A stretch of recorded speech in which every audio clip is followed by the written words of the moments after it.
Hello everyone, this is Bryant with SFOTsource.com, your premier guide to Six Flags over Texas. It's been, a little over 2 months since the Cedar Fair Six Flags merger happened, where the Cedar Fair Legacy Parks and the Six Flags Legacy Parks merged together to form the brand new Six Flags Entertainment Corporation. We've already seen some changes at this park. We've seen some new season pass structures. There's going to be a chaperone policy for Fright Fest.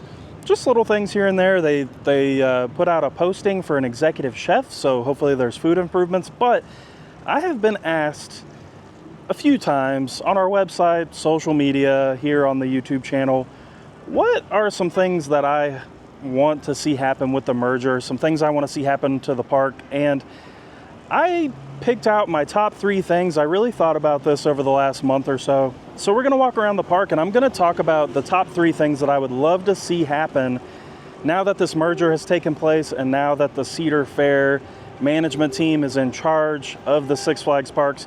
We're just going to talk specifically about Six Flags over Texas, but these are things that I've already seen be accomplished at Cedar Fair parks. So these are things that they could easily achieve here.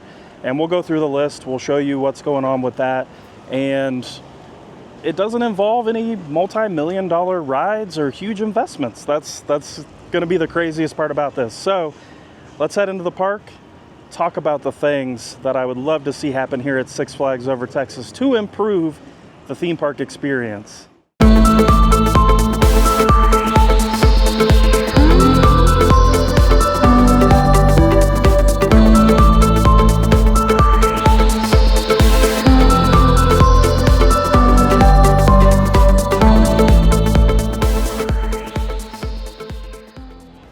So, top number 1 project for me when it comes to improvements around the park would be this new Gotham City area and just completely rejuvenating it and doing a full makeover. And it starts with Johnny Rockets. I don't like Johnny Rockets, especially here. That it's not really a Johnny Rockets. You know, you've seen the food reviews if you've followed us, but why not turn this into a fat burger? And then if you have to keep Johnny Rockets, move Johnny Rockets to like one of the larger outdoor eating areas. The other thing, of course, is you got to get rid of all this blacktop, especially with the lack of shade that's in this area. The ironic part is that if you look at old Google Maps of the park, there was actually like brickwork that strung all the way into the older Gotham City section that sometime around like 2011, 2012, 2013 was either covered up with blacktop or completely pulled out and then had blacktop laid. So we're not really going to focus on the old Gotham City section because it does have some amount of character, but we are going to head over here. So you can kind of see the severe need for something that's not blacktop back here with how unshaded it is. But as we move on, you've got Catwoman Whip over there. You swing around this way and you've got the Gotham City stage. Now I made a fancy drawing of some of the things that I want to see moved around, and here at Gotham City stage I'd actually like to see this moved because the way they have this set up, it basically just disrupts the whole main thoroughfare of this area. It doesn't make a lot of sense.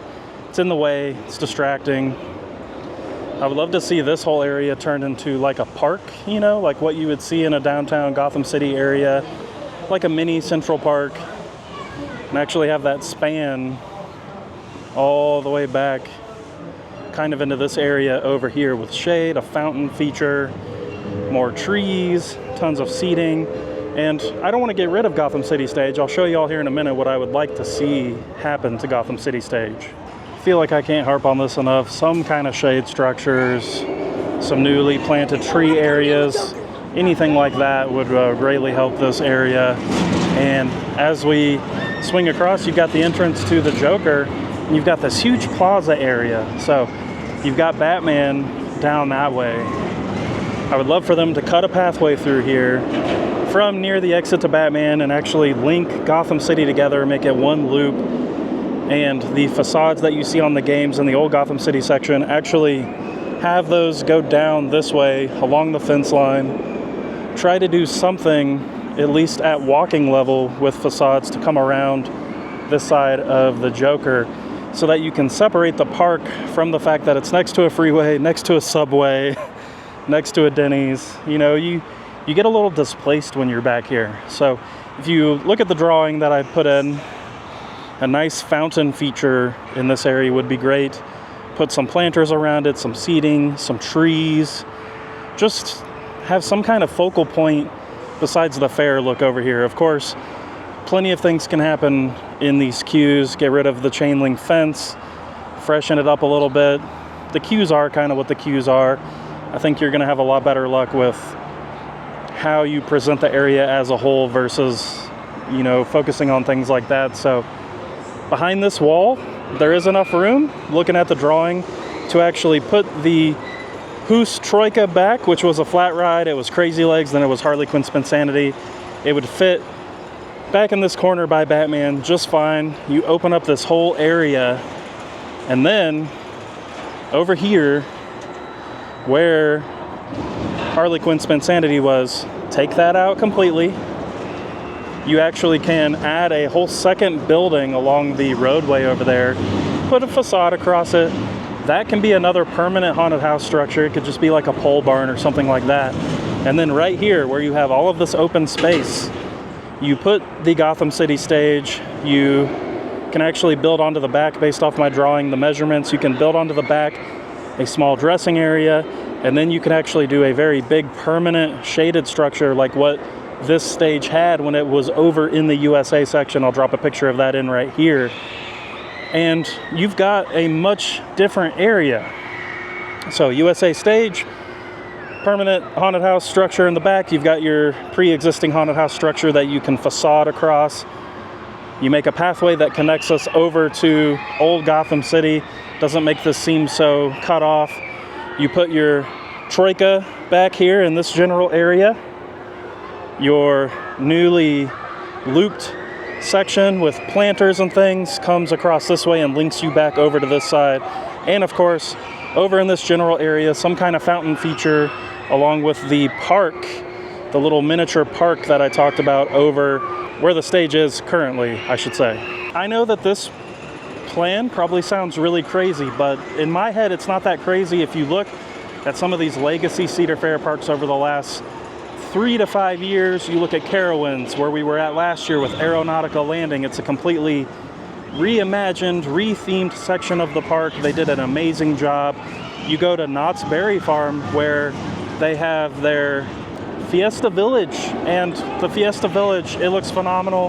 The inspiration of the Fiesta Village is going to carry over to part 3 of kind of my 3 main things, and we'll talk about that once we get more towards the old side of the park. But to me, this section needs the most TLC out of all of them, and I think with the management that's in place now, I think it's very possible and very doable and wouldn't cost millions and millions and millions of dollars. So the second thing on my list, I know the Gotham City thing, I know is crazy, but I feel like it's really the biggest thing that has to be done. But second thing on my list focuses on entertainment, and more specifically the indoor venues here and their usage and what could be, especially when you consider what once was, if that makes sense.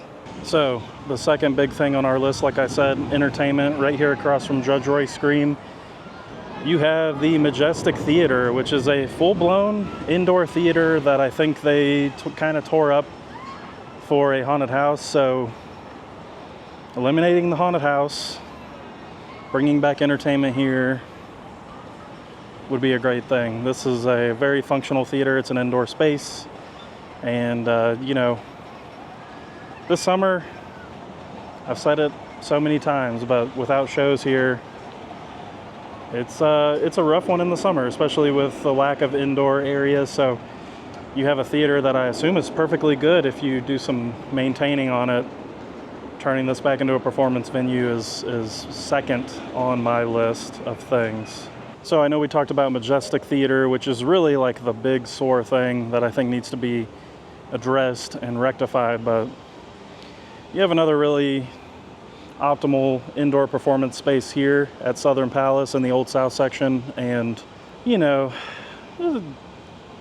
got to use it, you got to clean it up, and you know, an argument can be made that A lot of people don't come during the summer to see shows, but you've alienated anybody who would come here for that kind of offering because there's been such a lack of shows going on. So it's going to take some legwork, but gotta have shows year round. It's part of the theme park experience, and it's a big part of the history of this park because it's said that Six Flags Over Texas is where the Broadway review style show really originated and took off.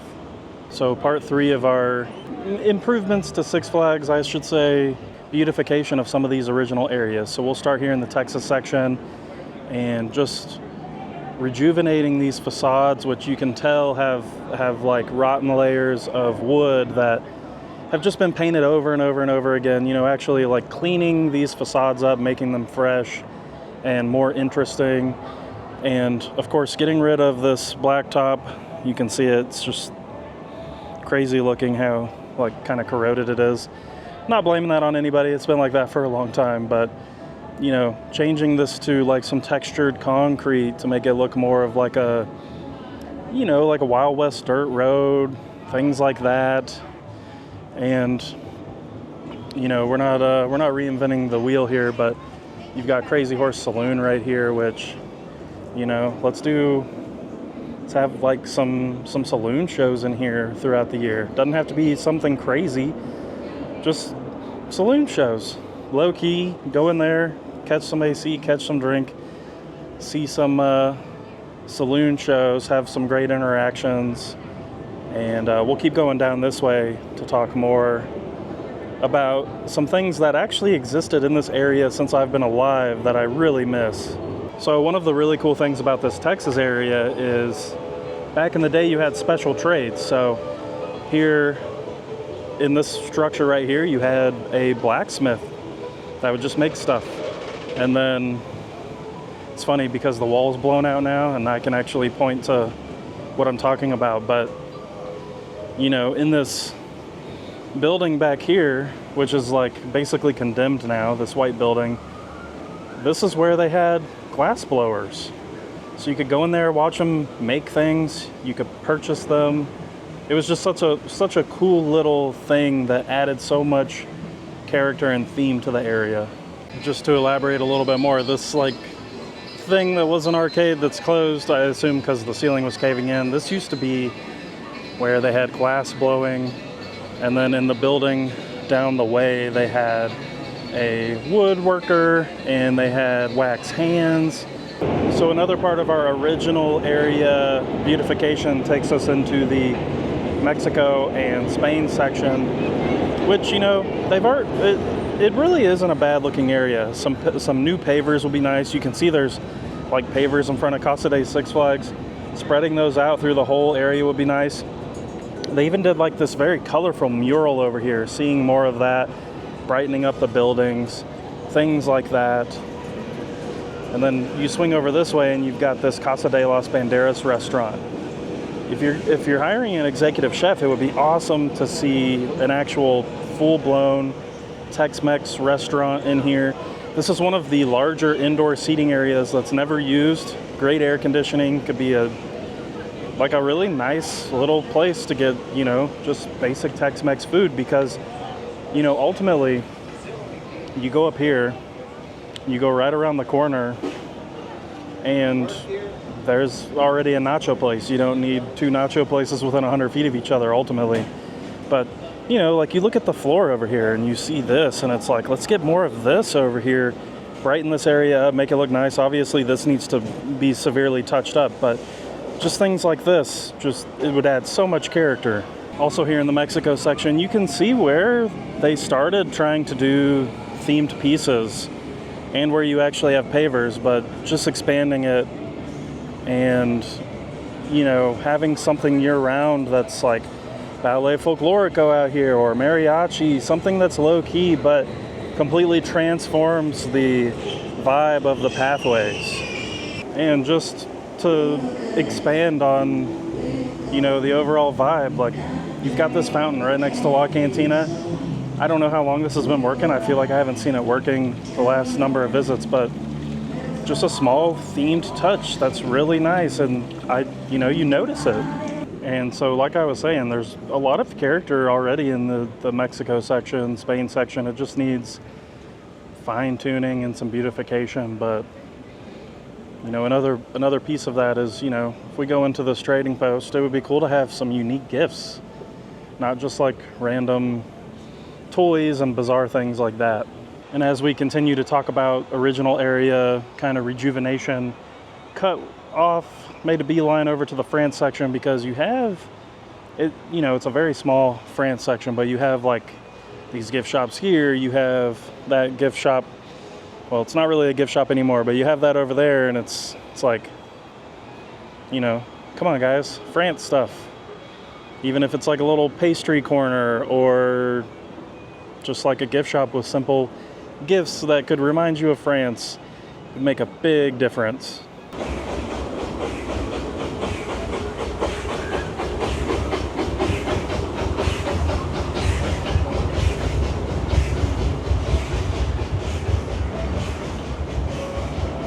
All right, everyone, those are the top 3 things I would like to see change now that we've had our Cedar Fair and Six Flags merger. It's really all just attention to detail and attention to bringing back what a theme park actually is. Well-rounded theme park experience with the theming, putting more pride into what you already have, bringing back the shows, redoing the Gotham City section, just fixing things. And it doesn't involve adding a new ride. There's a great ride lineup here. They don't need that. Like I said before, these are all things that you can see happen at other Cedar Fair parks, the legacy parks, with the new areas, keeping things refreshed, better landscaping. So those things, I think, are what this park would greatly benefit from and ultimately widen the audience. Right now, I feel like it's people who just want to come and ride rides. There's so much more that could happen here if they would do it. I want to know in the comments below, do you agree with the things that I talked about? And also, what are some things that you would like to see? If y'all have any questions about Six Flags Over Texas, let us know in the comments below. Make sure to check out sfotsource.com. Some of the pictures that I showed you today of past things you can find on that website, whole history timelines. We thank y'all for watching. Take care, and we'll see you at a theme park.